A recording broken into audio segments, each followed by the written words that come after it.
베네수엘라를 쥐잡듯이 잡잖아요. 미국이 굳이 대규모 군사작전 안 해도 그냥 토마호크 미사일 몇 발만 쏴도 이제 베네수엘라는 아마 뒤집어질 겁니다. 난리가 날 겁니다. 중국에 대한 메시지일 수도 있어요. 중국은 끼어들었다가 괜히 이제 관세 문제 터지고 이러면 또 더 복잡해지니까 마두로가 전화해도 소용없죠. 내리자마자 갑자기 막 B2 스텔스 폭격기 날라오고 뭐 F-22 날라오고 푸틴도 살짝 보니까 약간 섬찟해하는 것 같더라고. 유럽의 생각은 좀 다를 수도 있죠. 계속 싸워. 돈은 대줄 테니.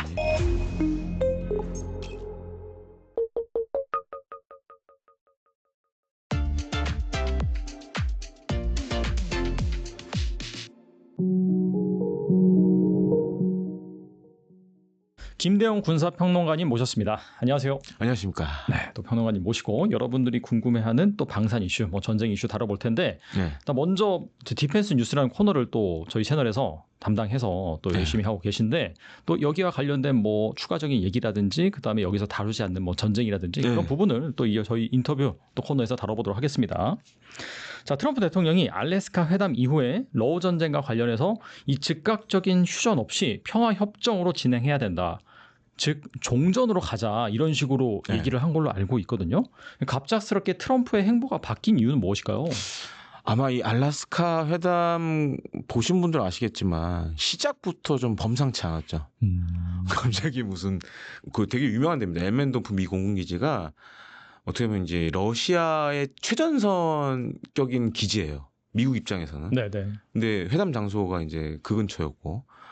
잘 보면은 이제 아마 트럼프 대통령이 미국 내에서 그런 정상회담 했을 때 그런 걸 보여준 적이 제가 없는 걸로 알고 있는데 내리자마자 갑자기 막 B2 스텔스 폭격기 날라오고 막 F-22 날라오고 그다음에 F-22 전투기들이 막 쫙 이렇게 서 있고 그래서 전 느낀 게 약간 이제 푸틴한테 메시지를 준 거라고 좀 보여져요. 그러니까 좀 고집 좀 그만 부리고 우리 말 좀 들어라. 그리고 우리는 너희를 압박할 수 있는 여러 가지 군사적 수단이 있다. 물론 지금 이제 미국이 각종 대러 제재하고 있지만 군사적으로도 우리가 너희를 충분히 누를 수 있는 전력을 갖고 있다. 그러니까 회담 시작 전부터 약간 그런 압박을 준 것 같아요. 협상의 우위를 점하기 그렇죠. 위해서. 네. 그러니까 약간 트럼프식 그런 회담 방식을 좀 선택한 것 같아요. 이게 푸틴도 살짝 보니까 약간 섬찟해하는 것 같더라고. 그래서 이게 뭐야 이게. 물론 이제 사전에 조율을 안 했는 것 같아요. 보니까. 약간 보통 조율하지 않나요? 그런 또 근데 거대한 푸틴 회담은. 대통령 표정이 살짝 놀래하는 것 같더라고요. 그리고 생각해보세요. 물론 이제 미러가 옛날처럼 냉장고 같은 사이는 아니지만 그래도 사이가 좋진 않잖아요. 그렇죠. 네. 근데 그런 상황에서 미국의 군사력을 과시한다? 만약 그걸 받아들이는 러시아 정상 입장에서는 그렇게 싹 좋진 않겠죠. 일단 이걸로 시작을 했는데 결론적으로 보면 뭐 딱히 진전된 건 없어요. 무슨 평화협정을 하겠다고 했는데 근데 기존의 그런 내용과 크게 다르지 않은 걸로 보여지고 일단은 그건 중요했던 것 같아요. 푸틴을 끌고 나왔다.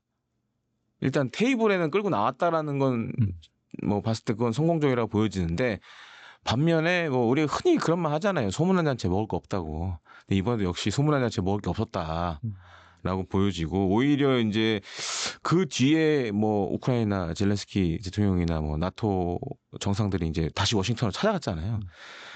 그러면서 한번 그 푸틴의 생각을 좀 얘기를 한 것 같아요.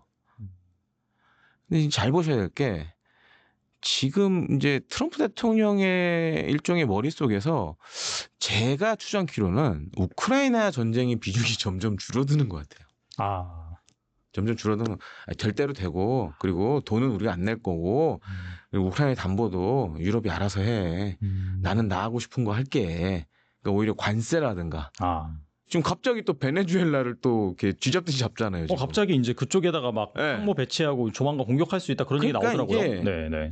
포커스가 약간 지금 딴 데로 흘러가고 있어요. 그러니까 우크라이나 전쟁 관련된 얘기는 일단 나는 중재를 했고 이제 유럽이 알아서 해. 네, 나는 빠질게. 그리고 나는 지금 보니까 펜타닐 관련돼서 저 지금 다른 남미 쪽에 좀 관심이 많아. 약간 이런 모양새를 좀 보여주는 것 같아요 지금. 그럼 베네수엘라는 왜 갑자기 이렇게 하는 걸까요? 그러면 펜타닐. 마약 때문에. 그래서 그거를 이제 군사 작전을 할 수 있게끔 약간 이제 행정적인 절차들을 지금 다 해놨거든요.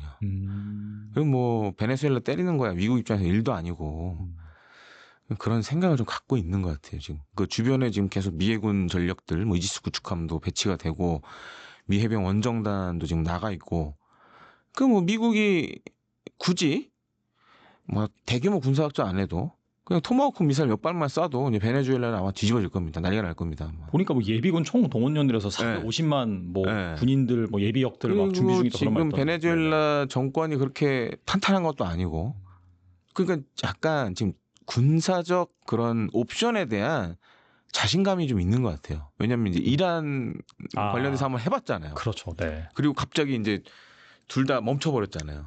그러니까 중재를 했고 최근에 보면 뭐 아제르바이잔하고 거기도 이제 뭐 평화 협상을 이끌어냈고 약간 지금 군사적 옵션에 대한 자신감을 좀 가진 것 같아요. 트럼프 대통령 입장에서는. 근데 보니까 그 베네수엘라 그 대통령이 그 시진핑과의 뭐 친분을 과시하고 뭐 쉐쉐하기도 하고 막 그런 보도도 있던데 네. 중국이 그렇다고 개입할 가능성 없을까요? 아 힘들죠. 너무 멀어요. 베네수엘라 너무 물리적인 멀어. 거리가 멀다. 물리적인 거리가 너무 멀고. 하긴 그러네요. 그리고 이제 네, 중국 아메리카 입장에서는 대륙이니까. 지금 거기가 중요한 게 아니라 뭐 대만이 중요하지. 남중국해, 동중국해, 대만이 중요하지. 이건 뭐 크게. 그리고 중화인민공화국이 탄생된 역사를 봤을 때 그런 일에 개입한 적도 없고 쉽지 않죠. 예. 그건 이제 마두로의 생각일 뿐이고 어떻게 되든 말든. 그리고 이제 괜히 잘못 도와줬다가 중국이 가뜩이나 지금 미국 트럼프 이기 행정부가 민감해하는 게 펜타닐이거든요. 그렇죠. 그 펜타닐을 잘하면 미중 압박 카드로도 쓸 수 있는데, 그러니까 어떻게 보면 중국에 대한 메시지일 수도 있어요. 그렇죠. 펜타닐 관련해서는. 네. 네. 그 펜타닐의 재료가 되는 건 다 중국에서 만들어지거든요. 맞아요. 지금. 네. 그거에 관련된 이제 압박 메시지일 수도 있고, 그러니까 중국은 이제 끼어들었다가 괜히 이제 또 관세 문제 터지고 이제 이러면 또 더 복잡해지니까 마두로가 전화해도 소용없죠, 저거. 네. 아무튼 참 적정의 정세인 것 같고 다시 좀 러우 전쟁 쪽으로 돌아와서 얘기를 해보면은 네. 뭔가 이런 얘기 나오더라고. 우크라이나가 크림반도 반환을 인정하고 그다음에 돈바스 지역을 아예 이제 포기하고 나토 가입 역시 포기하는 조건 뭐 이런 걸 내세울 것이다라는 얘기가 일단은 그 푸틴과 트럼프의 회담 이후에 나오는 네. 얘기인 것 같긴 하거든요. 이거 네. 어떻게 보세요? 그 전부터도 사실 나왔죠. 이 얘기는. 다만 이제 우크라이나가 이걸 어떻게 받아들이느냐. 근데 지금 흘러가는 모양새를 봤을 때는 우크라이나도 이제 약간 어쩔 수 없다라고 생각을 많이 하는 것 같아요. 지금 이제 우크라이나 전쟁은 굉장히 좀 특이합니다. 일단은 6.25 전쟁보다 기간이 지금 대폭 늘어나고 있어요. 거의 4년째 지금 네, 하고 있으니까. 하고 있고 또 한 가지로는 그렇다고 해서 어떤 뭐 우크라이나가 됐든 러시아가 됐든 뭐 결정적 우위를 점하지 못하는 상황이에요. 최근에 이제 미 육군에서 하나 자료가 나왔습니다. 그러니까 지금 우크라이나전 러시아군과 관련된 거기에 보면은 뭐 공격 방어 뭐 각 제대별 전술 뭐 이런 게 다 나와 있는데 서문에서 제가 한 문구를 보고 그렇지.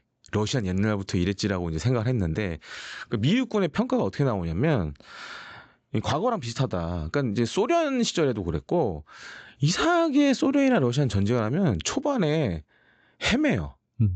희생자가 많이 발생해요. 그리고 장비를 버리고 도망가는 경우도 굉장히 많았어요.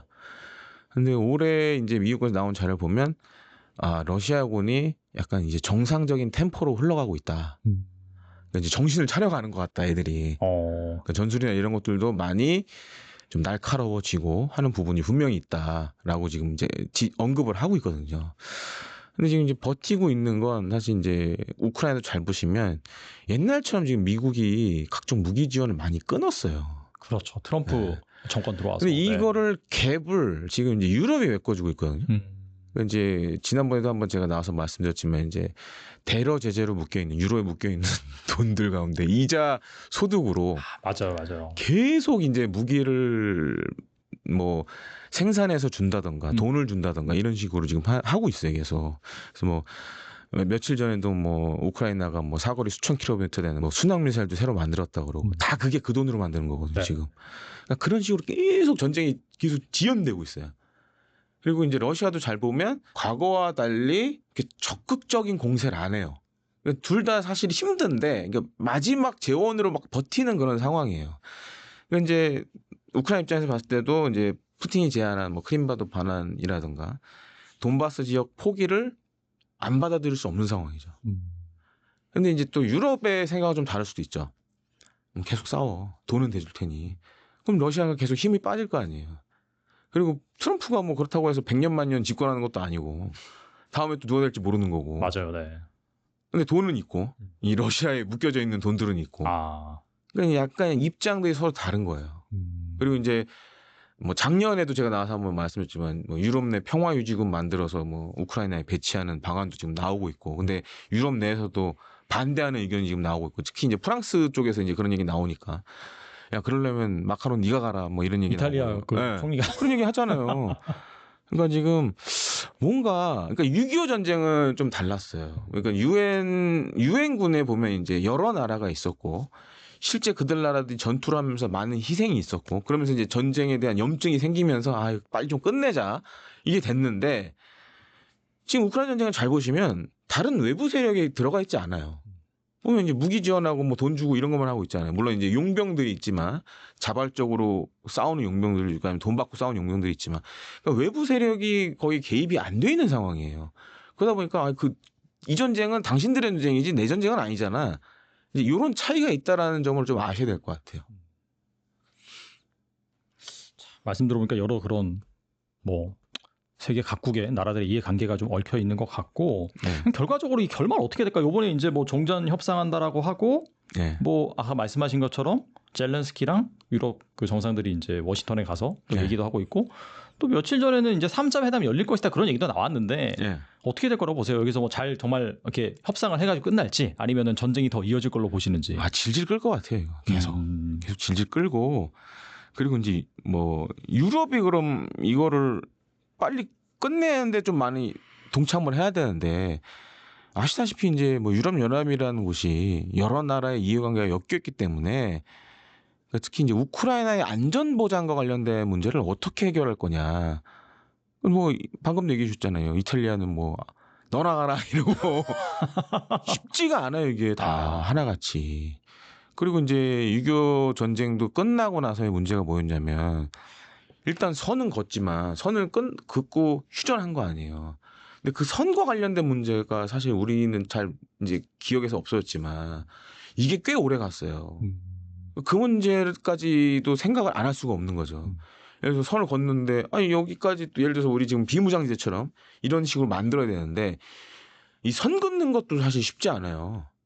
그래서 그런 문제들이 엮여 있기 때문에 정말 둘이 다 이제 정말 다 쓰러져서 이제 나 진짜 죽을 것 같다라는 상황이 오지 않는 이상에는 더 질질 끌 수도 있죠 이게. 그러니까 사실 나토 쪽에서는 계속해서 우크라이나를 압박해가지고 더 전쟁을 해라라고 한 무기전도 해줄 거고 막 그렇게 그렇죠. 할 거잖아요. 그 나토라는 것보다는 EU라는 이름으로 해줄 수가 있는 거죠. EU라는 이름으로. 네. 그러려면 이제 예를 들어서 나토에 못 들어간다. 그럼 최소한 우크라이나에 EU 회원국 지위라도 줘야 되는데 이것도 쉽지 않다라는 거죠. 그러니까 모든 EU 회원국이 다 찬성을 해야 되는데. 그렇죠. 네. 예를 들어서 좀 친러 성격의 EU 회원국이 반대한다. 그럼 못 해요, 이것도. 그리고 그것도 푸틴이 아마 반대할 겁니다. EU 가입도 반대할 것이다. 네. 어차피 눈 가리고 아웅하기다 이러면서. 네. 그러려면 결국에는 우크라이나가 일종의 중립국이 돼야 돼요. 근데 중립국이 과연 될 수 있을지 없을지도 모르고. 그 이제 어떻게 봤을 때는 이제 우크라이나 입장에서 봤을 때는 우크라이나도 휴전하고 싶은데 그걸 담보할 만한 뭔가가 있어야 되는데 지금 안 보이니까. 그리고 유럽 입장에서도 해줬을 때 국내적인 또 문제가 있을 거 아니에요, 또. 여러 가지 문제들이 사실 복합적으로 엮여 있죠. 그래서 이게 트럼프 2기 행정부 출범했을 때만 해도 선거운동 때만 해도 내가 전화하면 다 끝나 이런 식으로 했지만 지금 안 끝나잖아요. 24시간 만에 끝나는. 네. 안 끝나요, 이거. 못 끝나요, 지금. 이렇게 되면. 계속 질질 끌 것 같아요, 이거. 자칫 뭐 내년까지도 이어질 수 있는 그런 전쟁이라고 볼 수 있겠네요.